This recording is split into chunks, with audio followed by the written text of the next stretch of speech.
Hello and welcome to Wednesday. Today is day one of your summative, so pay extra special attention and make sure you get today's assignment completed. You will need it for tomorrow's. First off with the warm-up, what are different ways that people resist against things and actions they don't like? So go back to your definitions on what it means to resist and try to think of the different examples you can think of in your life, all the way from silly to serious. There's tons of different ways people can resist. After that, you're going to get into your assignment now. You do not have 6 readings to go through. Each of you have been randomly assigned one of the 6 readings. So we're just going to open the one. On your Schoology page, you'll only see one with a little number next to it. Just click on that. All right, once you're in the document, you have your learning target, which is I can analyze an African resistance movement and evaluate how successful they were in resisting against the Europeans. So as you remember, the Berlin Conference, or the Scramble for Africa, the Berlin Conference is when European countries and their leaders got together and decided who was going to colonize or take over which parts of Africa.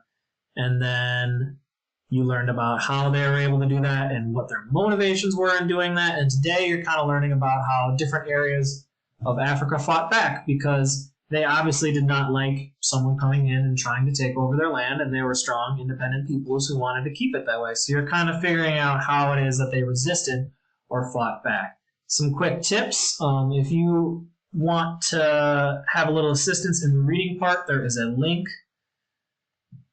and then I will read it to you. My voice is not perfect in there, but hey, it's someone reading it to you, right? And then you have language supports off to the side. So if there's some words that you may have not run into in the past, you have a little support to help you understand those. When you are done with the reading, you write a 3-sentence summary on how Ethiopia resisted. That is if you are group 1.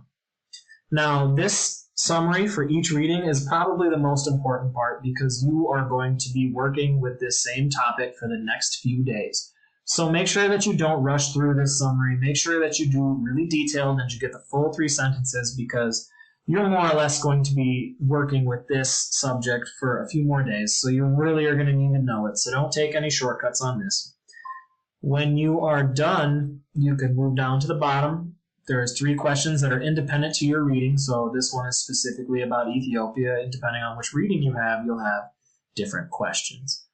Once again, make sure that if you're struggling to ask for help, use your resources like having me read it or the vocab supports.